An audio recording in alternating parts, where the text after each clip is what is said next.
Chill. I'm Anthony K of Sports Fluent. He's Jermaine from Chilltown Hoops. Jay, how you doing? Good, brother. What's going on? We have a full slate, like a full slate today. So let me just run down some of the things we're going to talk about. So Kemba Walker out in New York, the big acquisition. The Bucks ascending in the East. We're going to talk about some MVP candidates. Some ones that we haven't talked about. So Giannis, Jokic, some others. Michael Porter is on the agenda. The Warriors, the Nets, and I'll give the quote that you think are fool's gold. We'll talk about why.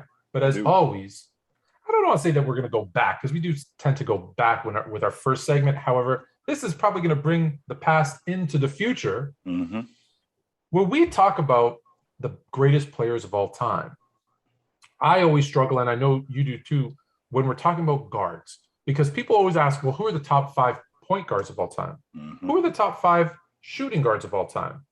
And there's some players who kind of make the waters murky, right? Allen Iverson comes to mind. Was he a point guard? Well, he was clearly a scoring guard, but he was also a lead guard, which people typically equate with point guard. Jerry West played shooting guard. So this isn't something new. This has been happening for Jerry West played point guard, played shooting guard, and if you look on NBA.com, I believe he has like 4 or 5 years as a point guard, 10 whatever years as a shooting guard. So it gets murky. So I thought we would talk about just mix them all together, which makes it even harder. Top 5 guards all time, and I'm even going to put an active player in my top 5. You? I feel like he's earned it. So you? so I want to start. I want to start. I don't know I'll start with you. Let me know what you think about that, and then if you have some guys in mind. Well, the problem that we had, Tone, is that we look at guards, forwards, and we look at them all in a conventional sense, right? So in the traditional sense, that's why I have such a huge problem with Steph Curry. Because when I think about the shooting guard, this guy is 6'3", 6'4", he's 6'5". When I look at the point guard, he's 6 foot, he's 6'1", 6'2", and he's a dominant ball handler. So when I look at Allen Iverson, I look at a guy who wasn't that. I look at Steph Curry, a guy who wasn't that. You know, half of Sidney Moncrief's career, he played shooting guard, but he also played point guard too. So when I think about guys like Gary Payton, you know, when I think about the lead guard, when I think about guards, I think about these guys in the traditional sense that I play 2 guard, so I'm a shooting guard. I play point guard because I don't shoot as well as the shooting guard. So that's what I do, only except now we've kind of combined the two. So the point guard shoots just as good as the shooting guard, and the shooting guard handles it just as good as the point guard. So it's kind of the waters are murky now. Absolutely. Yeah, because I'll tell you, I'm 6'3", and when I started high school at 6'3", you're kind of like I was playing the 3. I was playing the small forward position, but then gradually moved into the shooting guard. But at 6'3", and I was a really good shooter. The problem was everyone wanted to make me at 6'3" a point guard. Right. And I'm like, it's not that I couldn't pass. I'll be honest. I didn't like to pass. I'd rather shoot the ball. Give me the ball, let me shoot. I've said this to you before. There wasn't a shot I didn't like. Steph Curry. They say, Steph Curry was shooting logo threes. Oh no, I've pulled up for jumpers and heard people be like, "That's too far." Like in the process of doing it, on my own team, that's too far. Now it goes in, so they're like, they shake their head. So I get it. So when we blend those guys together, because you're right, you think point guard is pass first. Let me set up my guys, Jason Kidds of the world, those types of things. Jason Williams come to mind. Shooting guards, you think, obviously, the Jordans, the Ray Allens, the guys that are going to shoot. So let's blend them all together. If you had top 5 guards. Top 5 guards. All right. So if you're a guard, so at the top of my list is Jordan. I think that Jordan is the best combo guard. Jordan could pass, he could score the basketball, but he was a 2 guard. He was definitely a 2 guard. Jordan played the 2. There was one little stretch, I think, where he played the 1. He played the 1, but he primarily played the 2. Right. But when I think about guards, all around guards, Jerry West is in that conversation.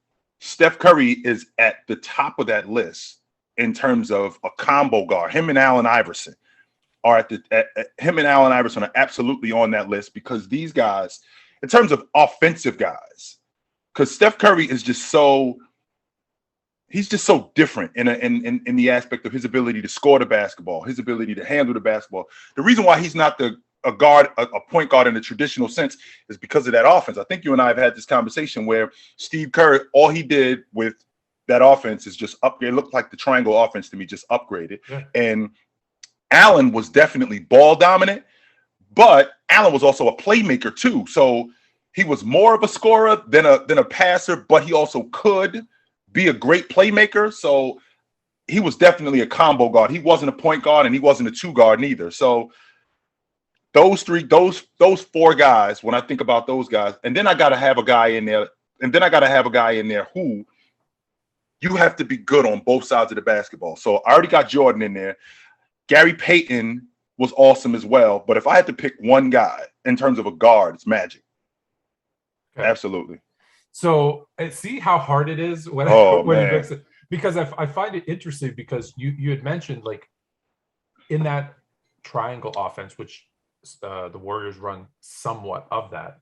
It's Draymond Green, it's somebody else who brings the ball up, who's I guess the lead, ball handler, whatever. But I find it interesting because just think of, I think back because you talk about Jordan. I wonder if it would have been different if Jordan brought the ball up instead of Pippen, and he initiated the triangle offense. He still probably gets all the same shots. He still scores it. But then do people say, "Oh yeah"? So it's interesting what we would call him then. So I have my five. So I'm going to tell you my five, and then you tell me who do you agree? Do you fit somebody else in? So what I did was I looked at my all-time list, obviously, and I started to look and see, okay, where do I have my guards? So I got Jordan at 1, right? Because I have Jordan as all-time 1. So obviously I'm going to have him 1. Jordan's the best guard in NBA history, no question about it. So I got Jordan at 1. I got my man who got me into basketball, Magic, at number 2. I got Kobe at 3. Of course. You didn't talk about Kobe. Two-way guard. You didn't talk about Kobe. Did not talk about Kobe. So I got to readjust my list. I got Oscar at 4. And I got Curry at 5. Curry at 5. Now he does what he does. Here's the thing. Curry doesn't do a lot. I know people argue with me. Curry doesn't do a lot of things, but the things he does, exceptional. Not even there's never been a shooter as good as Steph Curry in my mind. And I think it's be a long time before we see one that good. He's special. And that's rare. That's why when something is exceptional to me, I make exceptions to my rule. So that's why I got Curry. So when I think about the list, I'd like to revise my list. So I said, I got Jordan at 1. I had Magic at the bottom of the list. So Magic is at 2. Magic was just on the list. No, we were just talking. Yeah, I don't have your list. So I'm doing Magic this now. Magic was just on the list. So I had Jordan at 1. I had Magic at 2.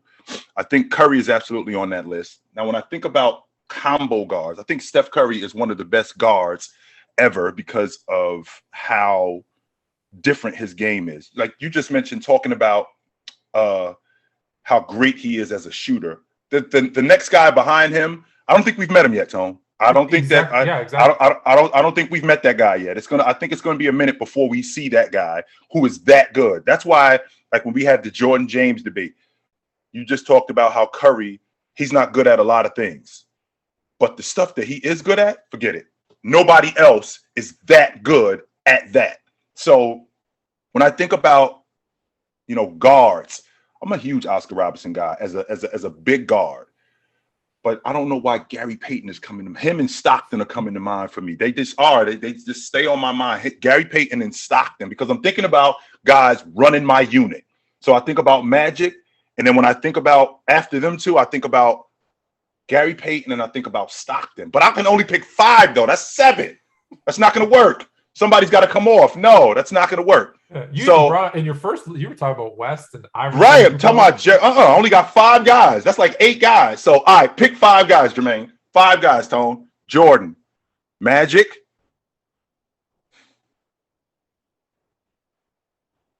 Those 2 are easy. It's after that it gets hard. Oscar. No, not Oscar at 3. No, Oscar can't go because I don't think he's better than Jerry West. I don't think he's an all-around guard. I don't think he's an all-around better guard than Jerry West. And I love Oscar. Okay, Tone, here it is. All right, Tone. Okay, Tone, here it is. Jordan, Magic, Curry, Jerry West, Oscar. That's a nice list. There you go. That's a nice list.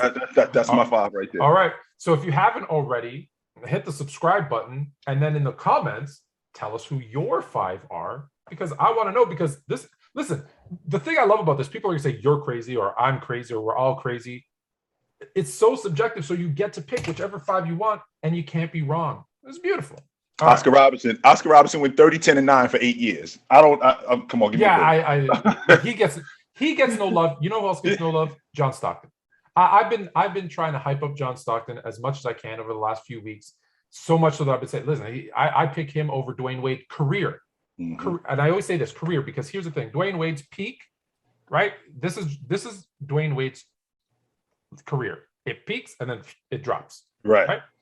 Whereas Stockton's was like this. Like there was no, like it was just consistent. This is who he is. So that's why I say for a career, like I think Stockton had a better career, but I think peak, Dwayne Wade. Like if I'm picking a player to win a game, I'm taking Dwayne Wade. I'm not taking John Stockton. Yeah. However, for his career, it's hard to argue with the guy who leads the league all time in steals and assists, and it's not close. Like it's not. And people say, "Oh, it's easy. All he had to do was pass it to Karl Malone." Then how come everybody else wasn't doing it? Then why exactly? Well, explain that. Why isn't it the other way? Why isn't Karl Malone the second all-time leader scorer? Because he had John Stockton, and John Stockton made it easy for him. No one says that. It's always the other way. But anyway. To put it in perspective, Tone, in order for Chris Paul to catch John Stockton, he's got to have Rondo's career in assists. More than he has now. Yeah, he's got to. And we don't even talk. He was a good defender. He was strong. People forget. I always think back to, I think it was Byron Davis. Yeah, it was Byron Davis. They asked Byron Davis, what was your welcome to the NBA moment? Byron Davis, yeah. It was Byron Davis. And he's like, I was playing, Utah against John Stockton. I was like, I got this. And then like, boom, steal, boom, steal, boom. It's like, what is going on? I'm way more athletic and better than this guy. I don't know. And then he gives you that elbow. This is not going to be as simple as I thought it was. Realize, man, it's not as easy as you think, and that's why I always tell people, because I get this too a lot. I'm better than him. Like we were talking about, I think Paul Arzine being on the top 75 list. I'm like, who's that? I'm like, he was in the league for 10 years. He was an All-Star 10 times, and he took 2 years off to go in the military. Like that's who he was. He was the first shooter, like that, right? And they're like, I could go back and play him. I go, I don't think you could. No, I think he'd catch you with an elbow, and you'd be on the ground crying. You have no shot. We always, Brian Scalabrine said it best. He's closer to LeBron than non-NBA players are to him. So I can't believe I'm agreeing with him, but there you go. All right. So talk about guards. We didn't talk about James Harden, who's going to be a pretty good guard when his career's over. But you have an interesting take on the Brooklyn Nets, who a lot of us picked to finish first in the East this year. That was when they had Kyrie. Now Kyrie's not playing, but they're still atop the East. But you don't think that's for real? You think that's? I think the term you used was fool's gold. Tone, you got to explain to me why. You got to tell me why. When you see the pretty girl, she's got the nice clothes, she's got the nice bag, her hair is together. Automatically, you just want to bag her. You don't want to know, where she works. You don't want to know what kind of friends she hang out with. Where she live or anything like that. That's what the Brooklyn Nets are. Everybody sees how good they are in transition. Everybody sees them throwing the ball between their legs and throwing the ball off the backboard. What they don't pay attention to is who's doing the dirty work for them. So the thing that I looked at with the Brooklyn Nets in terms of their dirty work, they don't have any dirty work in the middle. I watched them the other night against Phoenix, and when you got Kevin Durant and James Harden leading your team in rebounding, that tells me a lot about who you are. We don't have any dirty work guys in the middle. Blake Griffin is not that guy. LaMarcus Aldridge is not that guy. So when we get later on into the season and when we get into the playoffs, and you got to see teams like Milwaukee, you got to see teams like Miami, you got to see teams like Chicago that have bruisers in the middle. You can't just outscore people. And Brooklyn doesn't have a gang rebound, a gang defensive type of team. Like I said, Tone, this house on the outside, it looks great. Who's cleaning it? These cars, they look beautiful. Who's changing the oil? Who's doing those things? And I think when I look at Brooklyn, that's what they're missing. And it looks good on the surface. So you think you think they need to make a trade to bring in someone like that? Because I'm looking at the roster right now, and I see obviously top heavy, right? Durant, Harden, Aldridge, Mills, Harris. So Harris is now out. 2 months, by the way. Do you think that's gonna will that affect their win losses? Well, like in the regular season. Well, what happened with him was he was starting to get going. When I watched this game, he actually over the last month he started off slow and then he started to get going, and that got masked with how good Patty Mills was playing. So nobody was really paying attention to how slow a start Joe Harris got on. Yeah. Well, then he started getting going. Now he's hurt. That means that Patty Mills is going to have to do more, which is good for Patty Mills. I think he can shoulder the load. However, that's going to be a problem later on. So we're talking about a dude that's going to be out the lineup for 2 months. All right. Yeah. So that's 2 months of long ball shooting that they don't have, but that still doesn't deal with the problem that they have, which is in the middle. Yeah. Don't have any dirty. I want to get to that too. And let me just say, because for those that don't know, right? I'm looking at Harris's stats. So here's a guy that gives you 30 minutes a game, 11, 4, and 1. Like that's not easy to just make up 30 minutes out of nowhere, because then once you get down after him, it's Brown, Claxton, Granbury, Griffin, like you said, Edward, Johnson, Carter, Thomas, Millsap. I thought Millsap would do more, but anyways. So you're right. It's they're thin because they basically started the season saying, hey, it's going to be Kyrie is what they thought, Harden and Durant, just scoring a $120 on everybody. So do you think there's someone out there that they make? So you think they need to make a move? Or absolutely they do, and I think they make a move. I do think that they make a move before the trade deadline. And I had said before the season started, but there's no way that this is going to happen. Not before the season started, in the beginning of the season, when I watched them play against Miami and how Miami basically just trounced them. They just beat them up. And everybody was talking about Kyrie Irving for Ben Simmons. And I said, let's take Ben Simmons off the table and let's take Kyrie off the table. And how about you call up Philadelphia and you ask for Andre Drummond instead? Because that's what you're missing. You're missing that guy. You're missing your board man. You're missing your guy in the middle who's going to disrupt things. Now, is Andre Drummond an all-league defender? I don't think you have to be, but I do think you have to have some meat in the middle, and they don't have any of that. And that's going to be detrimental to them. The pieces that they gave up to get Harden, yeah. I think those were the pieces that they need. Now I get it. It's a good thing they made that trade, because without it would be Durant by himself, and we'd be probably having a much different conversation about the Brooklyn Nets. If I don't know if that's bad though, Tone, because losing. Yeah. And the reason why I don't think that's bad is because losing Jared Allen. I'm trying to think about Jared Allen on that unit and how much better they would be with him in the middle. There's your meat in the middle right there. You're getting your buckets from Kevin Durant. You're getting solid play from LaMarcus Aldridge, right? You got your long ball shooters. So in terms of James Harden, what they had to give up, I can appreciate that. But losing Jared Allen was huge, man. That was huge for them. So even to have a guy like JaVale McGee, somebody like that in the middle, that could. Yeah, I know you like McGee. I just do, man. Him, Whiteside, somebody like that can do things that you don't have in the middle, and that's going to be a problem later on, Tone. It's going to be a problem for them. Yeah, it's interesting because I'm kind of. Look, I get it. You had to give up those players to get Harden, which makes sense. You needed to do what you had to do to get Harden, but you didn't replace what they do in the lineup, and that's what they're going to see in the long term. All right. So from a team that's fool's gold to a team that I don't think is well, I guess to the Golden State. How about that? The Warriors are on pace. The Warriors, I'm going to say this slow because I don't even necessarily believe when I'm saying it. They're on pace to finish the season 74-8. I'll say it again for the people. One more time, folks. So we're clear. He did say what he just said. You know how when you hear somebody say what you heard him, you just want to make sure that you heard what you heard. So I'm going to say it again because I think I said it wrong yesterday. 74-8, which would be the best record in the regular season history of the NBA. And keep this in mind: they're doing this, and Klay Thompson's he's just starting to work out. He hasn't even come back yet. Wiseman. So they could technically get better if they move them into the rotation properly. One, do you think they can go 74-8? You know who they remind me of, Tom? This pace. When the season first started, so we probably 2 weeks into the season, maybe 2 weeks into the season, 3 weeks into the season, and I'm watching them.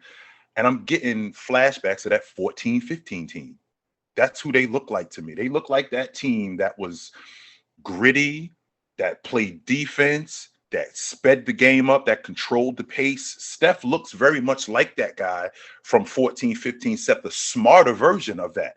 Draymond looks like that guy also, just except they look like a smarter version of that 14-15 team. Can I just say, because you brought that up about Steph, he seems, I don't know how this is possible. He seems like more comfortable. Yeah. Like, I don't know what changed in the offseason, but I mean, than ever. I don't just mean than last year. I mean, like, I don't think I've ever seen him look so comfortable in the offense. And I'm even including that 14-15 year. Like, he just looks like I can do it with my eyes closed. Like, I get it now. Well, it's interesting you mentioned that, Tone, because what that reminds me of 92 Jordan. That reminds me of 13 James, where it's almost like you in the Matrix, where you know, he's dodging bullets really slow. With, you know, I got this thing figured out, and there's really nothing that you guys can do about it. That's kind of where that's kind of what he looks like, the mode that he's in right now.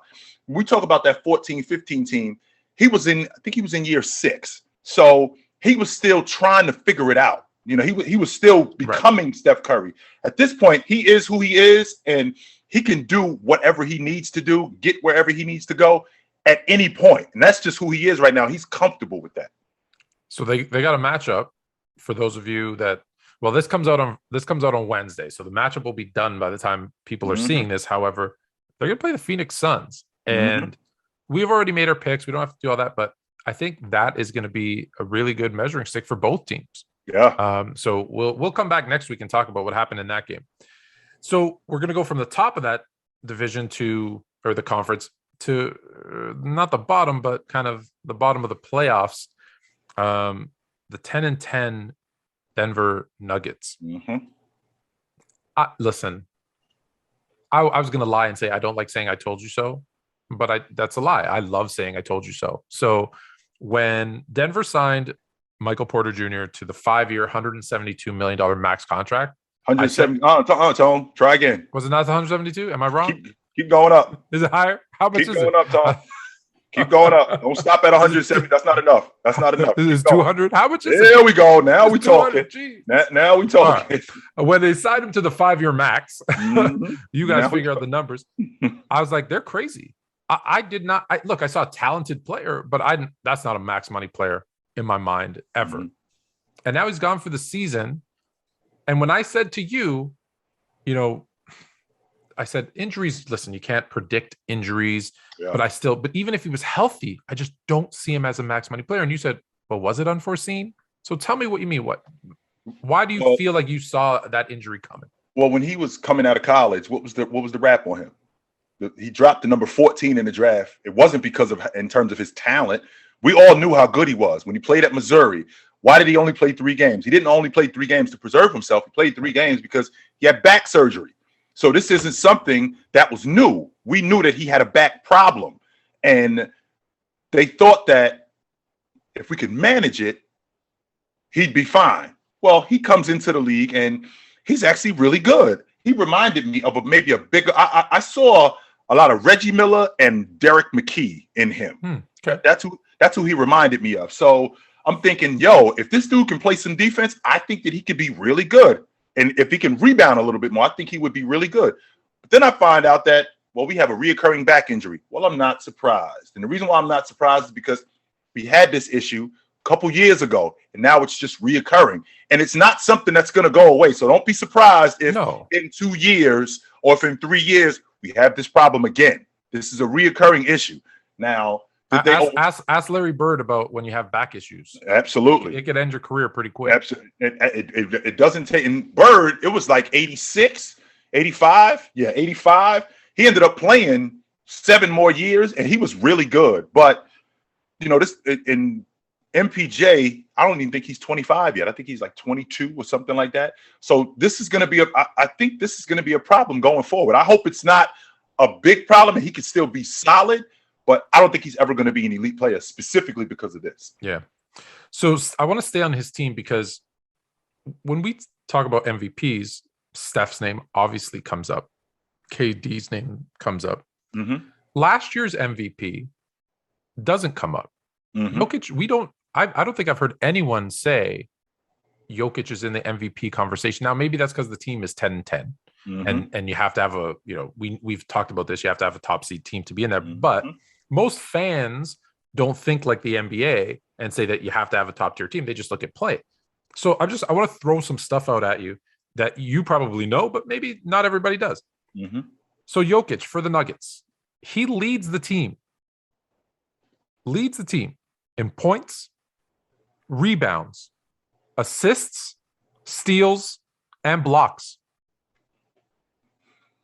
He leads the team in every single category. And on top of that, his points are 4th in the league. Rebounds are 2nd in the league.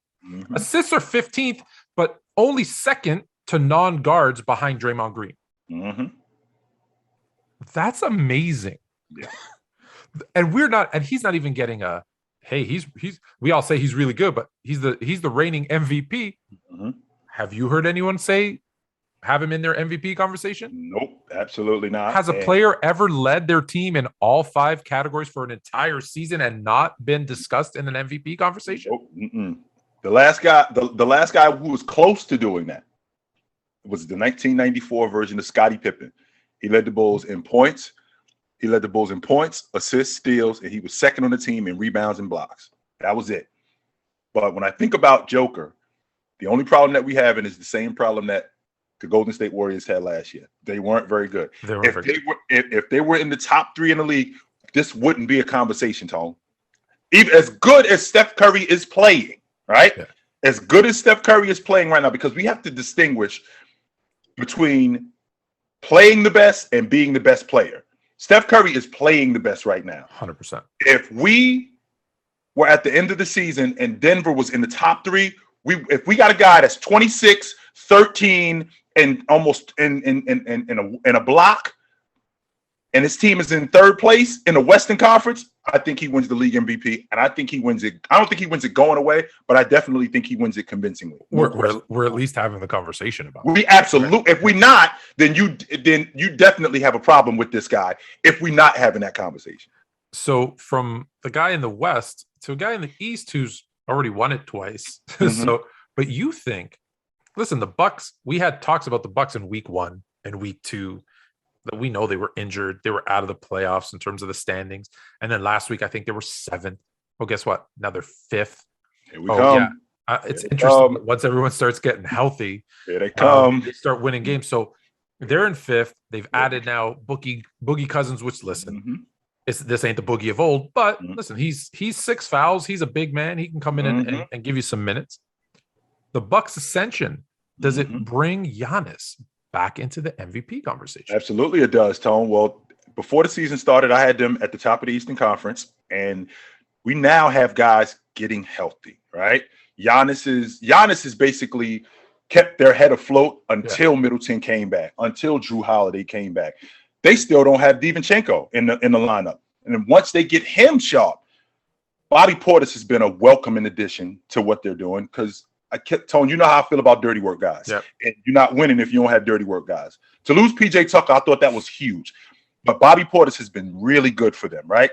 So Connaughton is one of the better D&3 guys. I didn't think Grayson Allen would be as good as he is. And I'm very surprised with what he's doing. Pleasantly, by the way. Pleasantly surprised with what he's doing. But when I think about in terms of league MVP, I had Giannis in the league MVP discussion to start. And I think that he's the best player in the game. As long as they keep doing what they're doing, which I think they are, they're going to get Brook Lopez healthy again. He's going to be healthy. We definitely have to have that conversation. As good as Steph is playing, we're only a month into the season.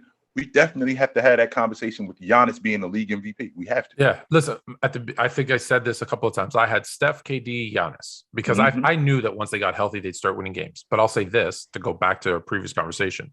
If Steph keeps this up, which I don't see why he wouldn't, and nobody gets hurt, because we know, like, if you miss 10 games, you can't be MVP. But if Steph keeps doing what he's doing and they finish 74-8, he's gonna be the like. There's no doubt about it. All right, so those are the guys that are moving up in the world.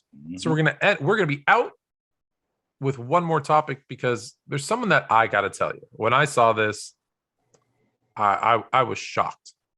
Kemba Walker is out of the rotation according to Coach Thibodeau until further notice, indefinitely, basically, because he's being outplayed by Derrick Rose quickly.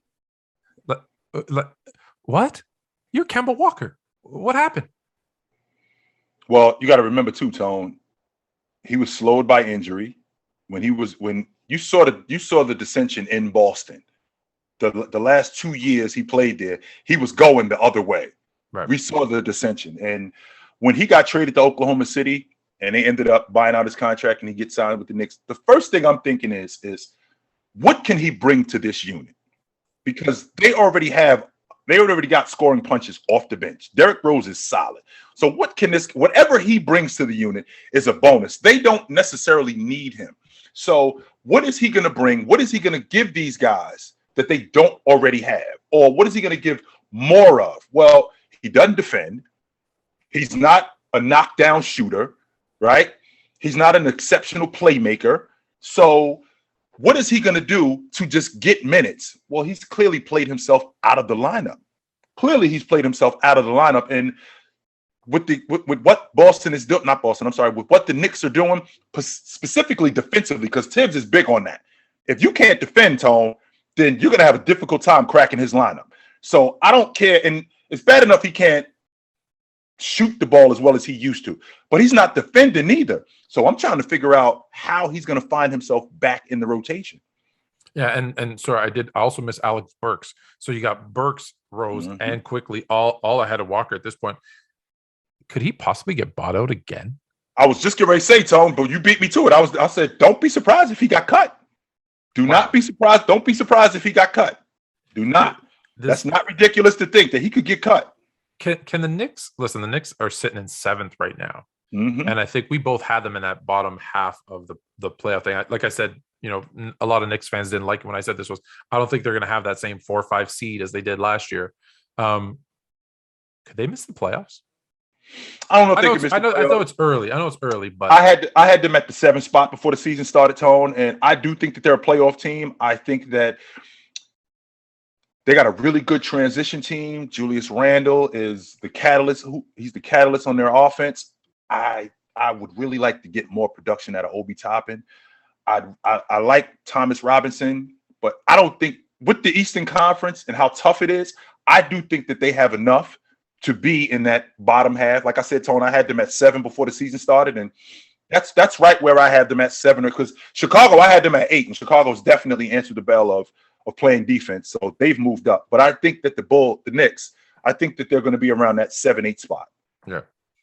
Mitchell Robinson. I don't know why I keep saying Thomas Robinson. Mitchell Robinson. That's his name, not Thomas Robinson. All right. Robinson. So listen, I'm with you. I think I'm nervous because they're very dependent. Listen, I got to say I'm impressed with what he's done since coming to New York, Julius Randle. Like if he misses any time, I think they're in a lot of trouble. Well, let me ask you this, Tone. Let me ask you this. Julius Randle, he's in year 8 now. This is year. What do you expect from him? Do you expect any more than what you've already got? No, I think this is his peak, which is great. They're getting him at his peak, and this is what he's going to do, I think, for the next 2-3 years before he starts to decline. But hopefully in that time, the other guys, because they've got with the exception of like Derrick Rose and some other, they've got a young team. Right. Their window is my problem is this with the Knicks. They're just good enough, right, to keep fans in New York excited. But let's be honest, they're not winning a chip. No. Right. And so for me, teams fall into 3 categories. You're a championship contender. And listen, you're going all in and there's 5 teams, maybe 6 teams that have those aspirations. There's a bottom chunk of teams that are just, hey, we're going to get into the lottery. OKC comes to mind. Let's get draft picks. Orlando. Yeah. Draft picks, young players. Let's develop. Let's find out. City, yeah. And then there's this middle team, and the middle teams, the Knicks, Toronto, one of those. Yeah, where you don't have a superstar. You're not winning a championship. You're not bad enough to be in the lottery, so you're not going to get a superstar draft pick unless you develop one. And it's like you're in this kind of limbo, and it's it's tough because from a business perspective, Toronto, New York, those types, they're good enough to sell out every game. There's hope. There's hope. People, right? You know this. I have a long history in sales. And what's the best thing to sell? Hope, right? People just buy into hope. Yeah. Well, can the Knicks, like, who's the guy that can carry the Knicks to a chip on that team? What I equate the Knicks to, Tone, the Knicks are that job. They don't really pay you enough to get by, but they pay you enough not to quit.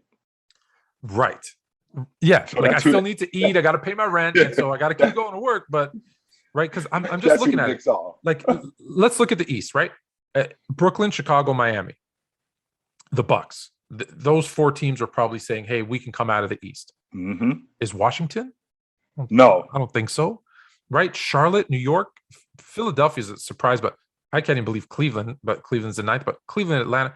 See, those guys don't do anything. And then you've got, I can't believe Boston, but like the Boston, Toronto, Indiana should be better, by the way. Detroit, Orlando. Those guys, so that's the thing. And look at the West. It's the same thing. You got Golden State, Phoenix, Utah, maybe. I can't even put the Lakers in there anymore. No. And then you got, let's be honest, Dallas isn't going. No offense. Just got hurt last night. Right, yeah, Dallas isn't going. So Dallas, the Clippers, Minnesota, the Lakers, Memphis are all kind of in that middle. Denver are in that middle thing. And then Portland is they're in the worst position too because they need someone else, but they're not bad enough. They're not going to have. But then you got Sacramento, San Antonio, OKC, New Orleans, and Houston, who are, hey, we're going to play for those draft picks and those younger players. So it's those middle ground guys that just I'd rather you. I don't know. I guess there's always going to be someone in the middle, but there's so many teams that just like the Knicks, like Portland. Portland's another one that I feel bad, right? Like you have your guy, but he needs a better number two, or else they're just never going to be title contenders. Well, the problem with Portland, and I said this in the past, Tone, that they're that 18-19 team that went to the Western Conference Finals, only except they're still that team, and everybody else got better, and they didn't do anything to improve, which would explain why they're in the position that they're in right now. Tone, I know I said it about Kansas City, and I was wrong, and I might be wrong here, but I would not be surprised if the Trailblazers did not make the playoffs. It wouldn't surprise me. They're not they're in a play-in position now, so wouldn't surprise me. At the bottom of the play-in position, which is just crazy when you have a guy as talented as Dame. So correct. All right, so that's it for this week of Fluent and Chill. If you haven't already, you've made it this far, so you clearly like what we're saying. So hit the subscribe button. Put your comments down there. I do read them. We might not respond, but I do read them and I bring them in to my heart and my head and I cry. And then after that, we bring them up and we talk about them. So we got NBA Wednesdays, NFL Fridays on YouTube. And then I know you've been watching because I see the numbers. Monday live, 8 p.m. on TikTok. Get your questions in early. Last Monday, was another good one. So we'll be back on this Monday. That's it for this week. Until next week. Take it light. Take it.